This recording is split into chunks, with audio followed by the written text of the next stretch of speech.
इस कहानी में वासु हैदराबाद का रहने वाला फिल्म निर्देशक बनना चाहता है। एक फिल्म निर्माता को प्रभावित करने के लिए वो एक शॉर्ट फिल्म बनाना शुरू करता है और कीर्ति को मुख्य भूमिका में रखता है, जो कि मनोविज्ञान छात्रा है। शुरू में मना करने के बाद कीर्ति फिल्म में अभिनय करने के लिए सहमत हो जाती है और शूटिंग कुछ ही दिनों में पूरी हो जाती है। एक दिन शूटिंग के दौरान कुछ गुंडे कीर्ति को छेड़ने लगते हैं, जिस कारण वासु उनसे लड़ने लगता है। लड़ाई करते समय एक आदमी उसके सिर पर मारता है, जिससे उसके कान से ब्लड बहता है और उसके सिर में बहुत दर्द होने लगता है। तीव्र मनोवैज्ञानिक पीड़ा फलस्वरूप वो अस्थायी रूप से एक भिन्न व्यक्ति सा व्यवहार करने लगता है। शॉर्ट फिल्म से प्रभावित होकर निर्माता ने वासु की फीचर फिल्म को हरी झंडी दिखा दी। कीर्ति और वासु एक दूसरे को पसंद करने लगते हैं। उनके प्यार की गाड़ी रफ्तार पकड़ पाती इससे पहले ही एक दुर्घटना घट गई। हुआ कुछ यूं कि प्रेम के गहन पलों में जब वो एक दूसरे में खोए हुए थे, वसु कीर्ति को रोजी कह पुकारता है। कीर्ति को लगता है कि वसु उनके संबंध को लेकर ईमानदार नहीं है।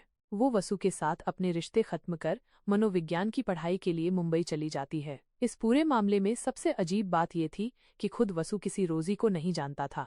रोजी कौन थी और वसु के मुंह से ये नाम क्यों निकला, ये खुद उसके लिए भी एक पहेली बनकर रह जाती है। खैर, कीर्ति के जाने के बाद वसु अपना पूरा ध्यान फिल्म बनाने में लगा देता है। एक साल बाद वासु ने अपनी फिल्म उन्हीं की रिलीज की, जो सफल रही। वासु को फिल्म का हिंदी में रीमेक बनाने की पेशकश की गई, लेकिन मुंबई में रीमेक के लिए एक प्रेस कॉन्फ्रेंस के दौरान वासु को कॉपीराइट उल्लंघन के आरोप में गिरफ्तार कर लिया गया। कोलकाता में स्थित एक प्रसिद्ध प्रकाशन गृह एसआर प्रकाशन ने आरोप लगाया कि वासु ने 50 साल पूर्व श्याम सिंघा रॉय द्वारा लिखित उनके सबसे अधिक बिकने वाले उपन्यास अस्तित्व की नकल की थी। अदालत में वासु के खिलाफ मजबूत सबूत पेश किए जाते हैं और कीर्ति की चचेरी बहन पद्मावती मामले को लड़ती हैं। वासु दोषी नहीं होने का अनुरोध करती है और एक सफल पॉलीग्राफ परीक्षण के बाद अदालत उसे बिना शर्त जमानत पर रिहा कर देती है और उन्हें अपना मामला पेश करने के लिए 3 दिन का समय देती है।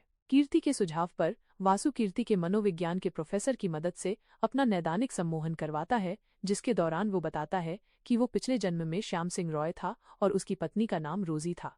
वर्ष 1969 में श्याम सिंघा रॉय पश्चिम बंगाल में एक प्रभावशाली समाज सुधारक और कम्युनिस्ट विचारधारा वाले क्रांतिकारी लेखक था, जो एक रूढ़िवादी परिवार से आता था। श्याम के परिवार को उसके तौर तरीके पसंद नहीं थे। वो घर छोड़ने का फैसला करता है, लेकिन बांग्लादेश की एक देवदासी मैत्रेयी पर मंत्रमुग्ध हो जाता है, जो नवरात्रि के दौरान मंदिर में नृत्य करने आई थी। नास्तिक होने के बावजूद श्याम हर रात मैत्रेयी को देखने करने मंदिर जाता है। एक रात वो उसे अपने साथ मंदिर से बाहर निकलने के लिए कहता है और वो बिना विरोध तुरंत से मान जाती है। श्याम और मैत्रेयी एक दूसरे के प्यार में पड़ जाते हैं और श्याम ने मैत्रेयी का नाम बदलकर रोजी रख देता है। वे वहां से भागने का फैसला करते हैं। एक रात मंदिर के महायाजक महंत, जो देवदासियों का यौन शिकार करता है, अपने साथ सोने के लिए एक युवा लड़की का चयन करता है, जिसका रोजी विरोध करती है। महंत गुस्से में रोजी को गाली देता है और उस पर पेशाब कर उसका अपमान भी करता है। इस बात का पता चलने पर क्रोधित श्याम मंदिर में जाकर महंत पर हमला करता है।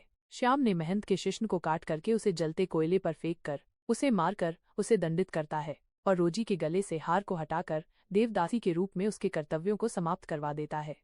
श्याम और रोजी कलकत्ता चले जाते हैं, जहां श्याम एक छापा खाना में काम करना शुरू करता है। 1977 तक श्याम अपने समय का एक निपुण लेकिन विवादास्पद लेखक के रूप में उभरता है। रोजी के सुझाव पर श्याम देवदासियों के पुनर्वास के लिए एक रक्षक खाना खोलता है। श्याम का भाई मनोज उससे अनुरोध करता है कि वे अपने बीमार बड़े भाई को देखने के लिए उनके गांव जाएं। हालांकि उसके घर आने पर उनके दोनों बड़े भाई मनोज को नारियल लाने के लिए भेज देते हैं। दोनों बड़े भाई मिलकर श्याम की जान लेने की साजिश करते हैं, क्योंकि उन्हें लगता था कि श्याम ने महंत को मारकर और रोजी से शादी करके अपने परिवार को बदनाम किया है। मनोज जब आता है तब तक श्याम को मार दिया जाता है और वो उसे बचा नहीं पाया। श्याम मनोज के सामने मर जाता है।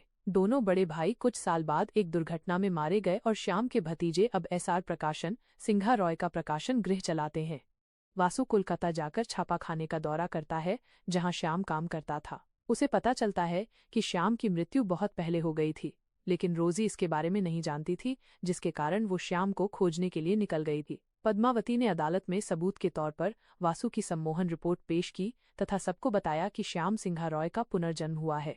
विपक्ष के वकील ने आपत्ति जताई कि पुनर्जन्म का कोई वैज्ञानिक प्रमाण नहीं है। जब अदालत फैसला सुनाने को होती है तब 85 वर्षीय मनोज अदालत में आता है और वासु को श्याम का पुनर्जन्मिक रूप कहता है, जब मनोज से सबूत मांगा जाता है तब वो बताता है कि वासु की शॉर्ट फिल्म वर्णम भी श्याम की ही एक लघु कथा वर्ण से मिलती जुलती है, जो कि सार्वजनिक रूप में कभी प्रकाशित ही नहीं हुई। मनोज श्याम की हस्तलिखित पांडुलिपि को सबूत के तौर पर पेश करता है और एसआर पब्लिकेशंस के चेयरमैन पद से केस वापस ले लेता है और वासु को सभी आरोपों से बरी कर दिया गया है। मनोज वासु को बताता है कि रोजी जिंदा है और उसका इंतजार कर रही है। वासु वृद्ध रोजी से मिलने श्याम के नाम पर ही बनी एक नृत्य विद्यालय, जिसे अब रोजी ही चलाती है, में मिलने जाता है। रोजी की इच्छा थी कि वो श्याम के बाहों में अपनी अंतिम सांस भरे। वासु से मिलने पर दोनों का भावनात्मक पुनर्मिलन होता है और रोजी वायु की बाहों में शांति से देह त्याग कर देती है। श्याम सिंघा रॉय सिर्फ एक प्रेम कहानी नहीं है, बल्कि ये सामाजिक बंधनों को तोड़ने और सच्चे प्रेम की अमरता को दर्शाने वाली गाथा है। ऐसे ही मूवी वीडियोस के लिए हमारे चैनल इट्स ओरिजिनल को सब्सक्राइब करें। धन्यवाद।